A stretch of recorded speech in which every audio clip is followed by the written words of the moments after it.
Hello friends, तो स्वागत है आपका आज के हमारे इस नए वीडियो में। तो आज हम पढ़ेंगे 12th क्लास का chapter first financial statement of non profit organisation. तो देखिए, घबराने की ज़रूरत नहीं है। जो फर्स्ट चैप्टर है नॉन प्रॉफिट ऑर्गेनाइजेशन, ये बहुत ही ईजी चैप्टर है। तो सबसे पहले हम इसकी मीनिंग पढ़ेंगे, नॉन प्रॉफिट ऑर्गेनाइजेशन। देखिए यहाँ पर लिखी है नॉन प्रॉफिट ऑर्गेनाइजेशन की meaning. NPO non profit organisation. NPO are separate legal entity. NPO जो है ये एक लीगल एंटिटी है, प्रमोटेड बाय एन इंडिविजुअल और एंटरप्राइजेस। ये तो आप देख के ही समझ जाएंगे क्या कहना चाह रही है NPO। But not owned by them, their main objective is public welfare. इसका जो मेन मोटिव है वो है पब्लिक वेलफेयर, समाज सेवा, नॉट प्रॉफिट अर्निंग। ये मतलब NPO मीन्स, जैसे मैं आपको समझाता हूँ, हमने एक NGO खोला, उसमें हमारा काम क्या रहता है कि गरीब बच्चों को पढ़ाना, समाज सेवा करना। जैसे गवर्नमेंट हॉस्पिटल होते हैं, वहाँ पर आपसे पैसा नहीं लिया जाता और आपका इलाज किया जाता है। तो ये एक तरीके का हुआ है नॉन प्रॉफिट ऑर्गेनाइजेशन। ये देखिए एग्जांपल में school, college, public hospital, social welfare organisation. तो बात समझ आई? तो आप पहले इसको लिख लीजिए, नॉन प्रॉफिट ऑर्गेनाइजेशन की मीनिंग।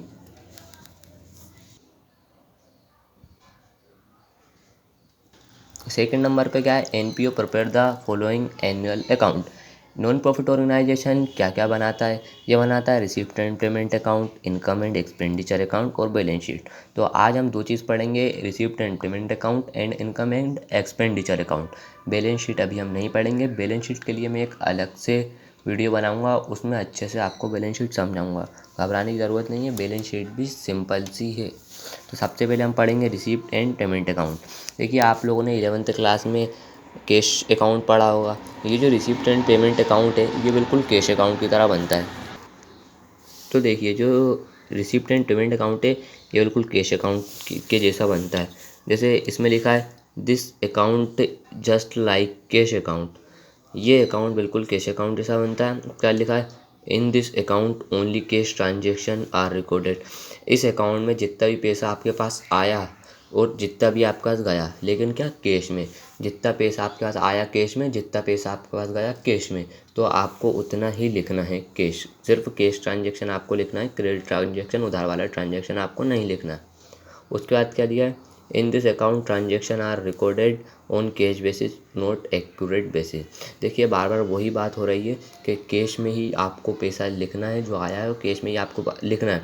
जैसे मान लिए आपको किसी को 12,000 रुपये देना है, तो आपने 10,000 रुपये दे दिए, 2,000 रुपये आपके अभी बचे हैं देना, लेकिन आपके पास गए कितने, 10,000 रुपये। तो आपको इस अकाउंट में लिखना है 10,000 रुपये, 12,000 रुपये आप इसमें नहीं लिख सकते, क्योंकि आपने 10,000 रुपये दिए हैं, आपके पास से के 10,000 गया है, 2,000 जो है वो क्रेडिट ट्रांजेक्शन है, इसलिए आपको वो 2,000 रुपये नहीं लिखना है, सिर्फ आपको 10,000 रुपये लिखना है।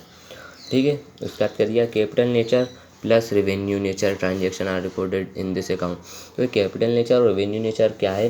देखिए, कैपिटल नेचर बड़े मियाँ, रेवेन्यू नेचर छोटे मियाँ। अब बड़े मियाँ और छोटे मियाँ क्या? बड़े मियाँ कैपिटल नेचर मतलब हम बिज़नेस स्टार्ट करते हैं, उसमें हम जो हमारी फिक्स्ड एसेट लगाते हैं, मशीनरी, फर्नीचर, जो लॉन्ग टर्म एसेट होती है, वो है हमारे बड़े मियाँ। और छोटे मियाँ मतलब रेवेन्यू नेचर, जो हमारे छोटे मोटे खर्चे हुआ है, किसी को सैलरी देना है, रेंट देना है, टैक्स पेड किया है, और मतलब चाय पानी का जो खर्चा हुआ वो सब हमारा रेवेन्यू नेचर कहलाएगा। तो आप ये लिख लीजिए, रिसिप्ट एंड पेमेंट अकाउंट। उसके बाद सेकंड नंबर पे क्या है हमारा, इनकम एंड एक्सपेंडिचर अकाउंट। तो आइए देखते हैं इनकम एंड एक्सपेंडिचर अकाउंट क्या है। तो इनकम एंड एक्सपेंडिचर अकाउंट, इस अकाउंट में क्या होता है, this account is just like profit and loss account. 11th class में हमने प्रॉफिट एंड लॉस अकाउंट बनाया था। ये अकाउंट बिल्कुल प्रॉफिट एंड लॉस अकाउंट की तरह रहता है। इनकम एंड एक्सपेंडिचर अकाउंट बनता है बिल्कुल प्रॉफिट एंड लॉस अकाउंट की तरह। क्या लिखा है, in this account both cash plus credit transaction are recorded. इस अकाउंट में आप कैश भी लिख सकते हैं और जो उधार का है ट्रांजेक्शन है, क्रेडिट ट्रांजेक्शन, आप वो भी लिख सकते हैं। थर्ड का दिया है, in this account transaction are recorded on accurate basis. जैसा कि अभी हमने इधर रिसिप्ट एंड पेमेंट अकाउंट में बात करी थी, नॉट एक्यूरेट बेसिस। जैसे मैंने बताया था आपको 12,000 आपको किसी को देना है और आपने 10,000 दिए हैं, 2,000 आपके रह गए, तो आप इसमें जो 10,000 रुपये दिए हैं वो भी लिखेंगे और जो 2,000 आपको देना है वो भी लिखेंगे। इसमें आप क्रेडिट ट्रांजेक्शन भी लिख सकते हैं, देखिए यहाँ पर लिखा है क्रेडिट ट्रांजेक्शन भी लिख सकते हैं। 10,000 भी लिखेंगे और 2,000 भी लिखेंगे, तो दोनों मिला के आप उसको 12,000 रुपये लिखेंगे। साथ क्या लिखा है, only revenue nature transaction are recorded, no capital nature transaction. जैसा कि मैंने आपको बताया था, ये कैपिटल नेचर और रेवेन्यू नेचर की बात करिए, बड़े मियाँ और छोटे मियाँ। तो इधर लिखना है क्या, छोटे मियाँ, छोटे ट्रांजेक्शन लिखना है यहाँ पर, rent, tax paid, salary, Mallory, ये सब आपको इसके ट्रांजेक्शन लिखना है। बड़े बड़े ट्रांजेक्शन इसमें नहीं लिखना है। ठीक है, तो बात समझ आई आपको। इनकम एंड एक्सपेंडिचर अकाउंट क्या है, तो आप इसको भी लिख लीजिए, इनकम एंड एक्सपेंडिचर अकाउंट को।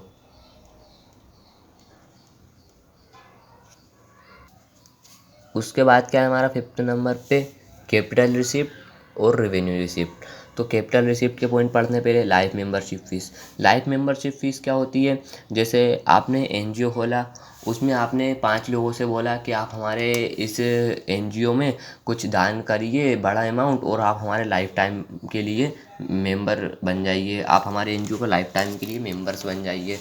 तो उन्होंने 5 लोगों ने 10-10 हज़ार रुपये करके एनजीओ को दिए बड़ा अमाउंट, और वो बन गए हमारे एनजीओ के मेंबर बन गए, तो उनने क्या ले ली, हमारी लाइफ मेंबरशिप। उसके बाद 2nd नंबर पे क्या है, लेगासीज।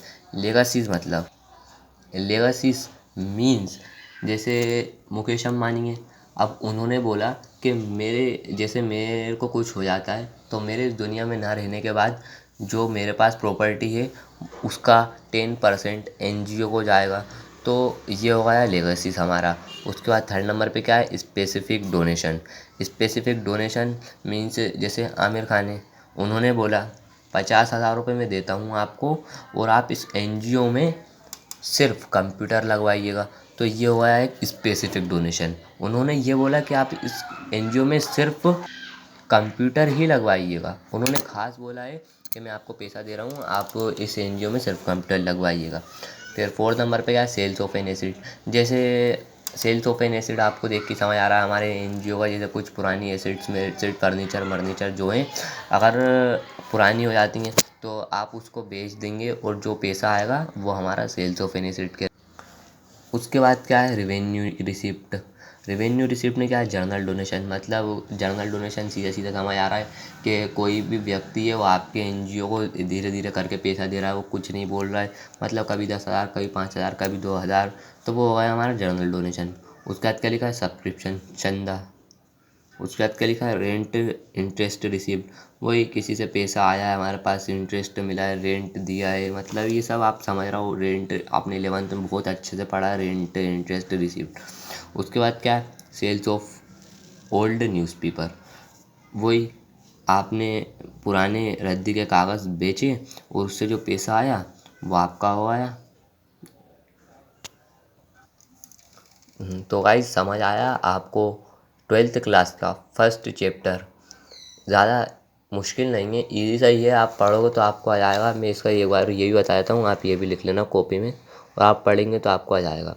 और मैं मेरी अगली वीडियो में इसके न्यूमेरिकल्स क्वेश्चन की भी वीडियो सेंड ना ऐड कर दूँगा, तो आप वो भी देख लीजिएगा। अब क्या है इधर, कैपिटल पेमेंट। कैपिटल पेमेंट में क्या है, 2 पॉइंट है, purchase of asset, construction of building. तो purchase of assets, asset purchase किया है वो आपका कैपिटल पेमेंट में। कंस्ट्रक्शन मैंने एसेट परचेज करा है बिजनेस में तो वो आपका परचेज ऑफ एसेट कहलाएगा। और बिल्डिंग का काम चल रहा है तो आपका कैपिटल पेमेंट में कहलाएगा। उसके बाद क्या है, revenue payment. Revenue payment, salaries, rent, printing. Salary rent तो आपको पता ही है, प्रिंटिंग एंड स्टेशनरी ये सब आपने लेना पड़ा। लेकिन ये नया वर्ड क्या है, ऑनोरेरियम। लेकिन ये नया वर्ड क्या है, ऑनोरेरियम। ऑनोरेरियम मीन्स, जैसे आप अपने स्कूल में एनुअल फंक्शन कराए और उसमें आपने चीफ गेस्ट के तौर पे आपने शिवराज सिंह चौहान को बुलाया है, आपने शिवराज सिंह चौहान को बुलाया, वो आपके फंक्शन में आए, तो फिर आपने उनको जो सम्मानीय, आपने उनको अमाउंट दिया, राशिफल दिया कि आप हमारे इस फंक्शन में आए, हम आपको सम्मान के साथ, जैसे अपन ने मान लो 10,000 1 रुपये दिए उनको, तो वो हो गया हमारा ऑनोरेरियम।